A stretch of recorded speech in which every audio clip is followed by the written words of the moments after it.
About a week ago, I took a pretty big risk and booked a last-minute trip all the way to Arkansas to try to catch the total solar eclipse.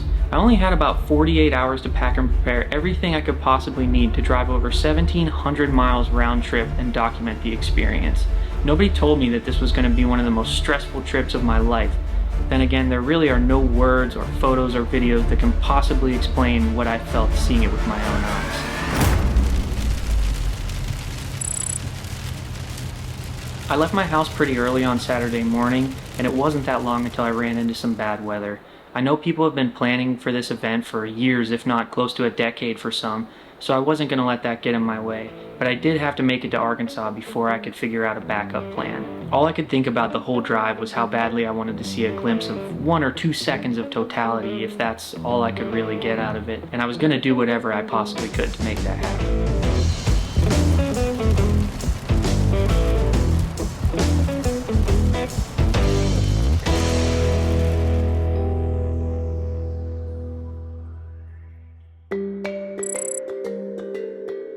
I wanted to set up my rigs on Sunday and try to get things polar aligned and get everything ready to make it as easy as possible for me on Monday.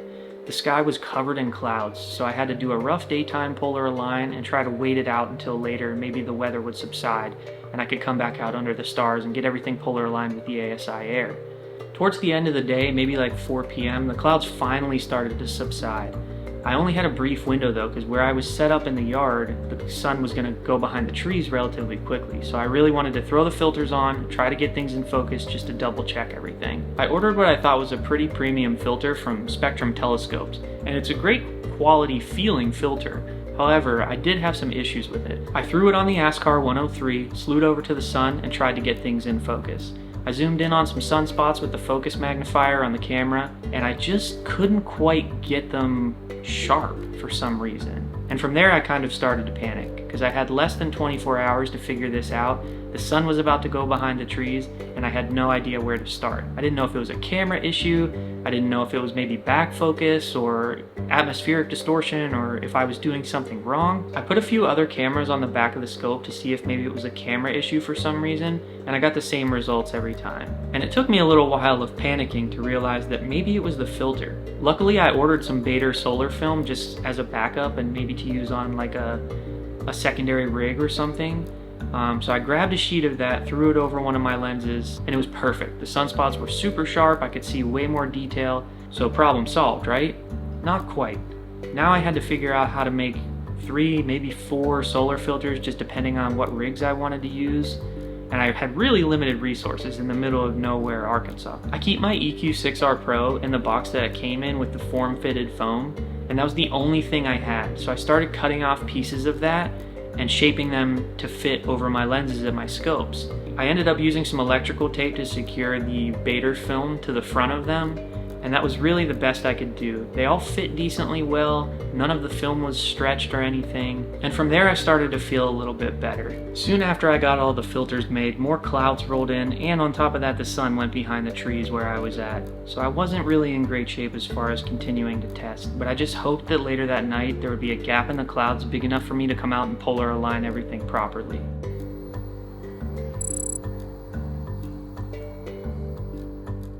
And it wasn't until about midnight, maybe a little bit later, that things finally started to clear up so I could go outside and polar align properly. I ran through the whole process twice on both rigs just to make sure that there was as little error as possible. Although I do kind of suck at polar aligning, so it wasn't really, anything to write home about. After aligning everything, the forecast was still pretty uncertain at this point, even though we were about 12 hours away from totality. I knew I could do only one of 3 things. I could stay there and hope for the best that it clears up just in time. I could head out now and drive 8 or 10 hours north or south along the line of totality to Texas or Ohio or somewhere else that might stand a better chance than I do. Or I can wait until the last minute, maybe an hour before first contact, and I could head north or south however far I could get, grab what I can, and just hope for the best. I decided it probably wasn't very responsible of me to try to drive another 8 or 10 hours to a new location that may be no different than what I'm dealing with right now. So I figured if anything, I'm just gonna wait until morning and head out if I need to, either north or south, see what happens to try to get away from the clouds. On the morning of eclipse day, the weather was still pretty questionable. Again, I was right on the border of that big line of storms and cloud wall that was crossing the bottom of the United States. I had to make a decision because I was wasting precious time trying to decide whether it would be better to stay or to go. It might not be worth it to give up, perfect polar alignment, my rigs are already set, everything's good to go. What if I forget something and I leave something at the cabin and I can't come back and get it in time? I'd be devastated. So I figured I might as well stay put and leave it up to fate. If it was meant to be, then it will be. And if not, then I'll just have to chase the next one. So now that we've got most of the stressful stuff out of the way, I want to talk a little bit about each rig that I brought with me. The first one is my Askar 103 Triplet Refractor on top of my EQ6R Pro. The whole rig would be controlled by an ASIair Plus, and I'd use a Canon 5D Mark III to capture photos through it. Like I said earlier, I only had about 48 hours to prepare before I left, so I was trying to get a handle on some automated eclipse capture software on the computer. However, I ran into some roadblocks. I missed the blackout date for some of the newer macOS apps, and I wasn't able to download them or try to use them. I knew I could do all this manually if it came down to it, but I really wanted to be hands-off so that I could experience totality with my own eyes for as much time as possible for my first experience. I ended up digging out a couple old PCs that I had lying around and trying a different piece of software called Set and See. It ended up working, but I had a lot of trouble trying to get different kinds of cameras to connect to it. On top of the 5D Mark III, I also have a 5D Mark IV and a Canon 70D. I wanted to ideally use the 5D Mark IV because it's higher resolution, newer camera, newer processor, all that sort of stuff, but it would not connect.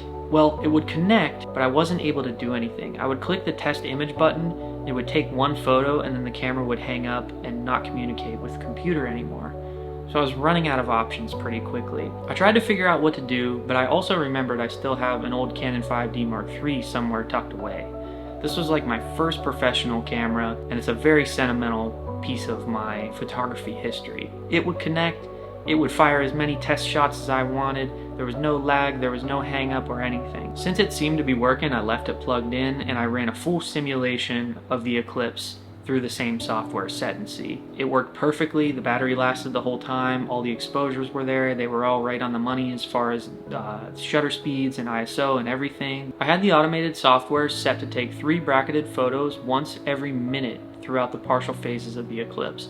Then during totality, it would run a sequence of images from 1/1000th of a second all the way to 4 seconds in one-stop increments in between. I did find it oddly poetic, or maybe too coincidental, that that was the only camera out of the 7 or 8 that I could get working. My grandmother actually helped me buy that camera 12 years ago now, after my grandfather passed away. My grandparents have always been some of the most supportive people in my life, and arguably my biggest fans.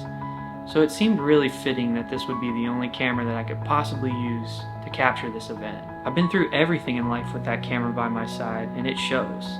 It's got a hole in the magnesium body, the screen is starting to cave in and sink into the back of the camera, the aperture adjustment wheel no longer works, it's scratched to hell and back, and the shutter count is somewhere around 1 million photos, and it's never been serviced by Canon. Needless to say, it's an extremely sentimental camera to me, and although I don't use it much anymore, it still sits on my shelf almost as like a museum piece, just knowing all the things that it's seen.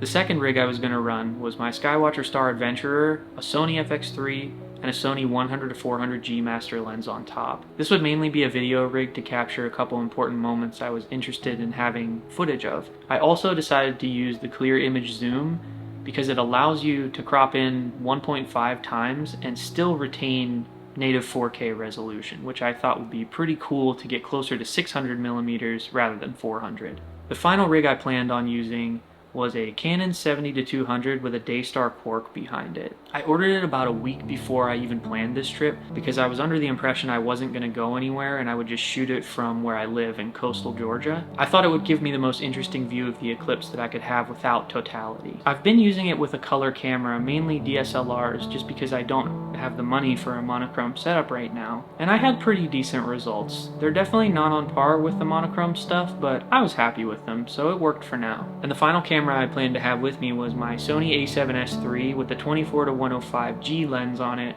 just as like a handheld rig, something I could throw on a tripod and get whatever sort of B-roll shots that I wanted to get throughout the day.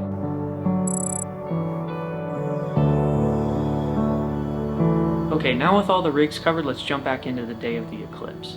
Right before first contact, all the clouds just kind of disappeared. With the skies clearing up, I was locked in to stay at the cabin. And I'm sure glad I did, because I know a lot of people out there unfortunately didn't have the same luck that I did.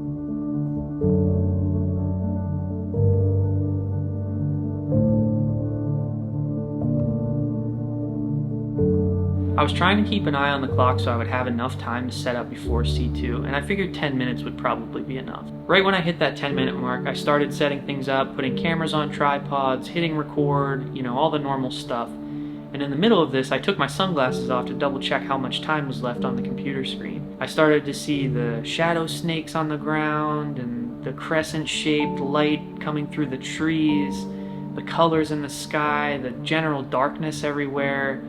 It was just really bizarre and really amazing. After I spent a couple minutes taking all of that stuff in, I realized that I was in the middle of setting up my cameras. Right as I hit record on those last couple cameras, the announcement came through the automation software to pull all the solar filters off.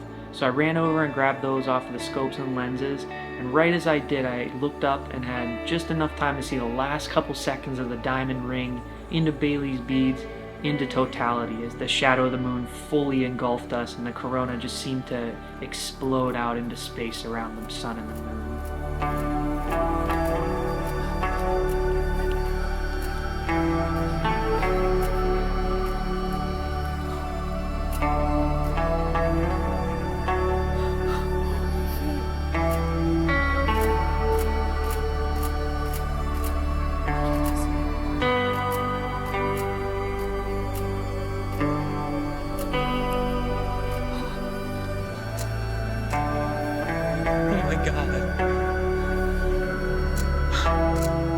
I wasn't really sure how totality would affect me or how I would react to seeing it for the first time, but the moment that I looked up and saw the corona spilling out from around the moon, I could feel my eyes filling up with tears, just the sheer awesomeness of what I was witnessing. And I immediately forgot about all my cameras, and I just stood there and took it all in.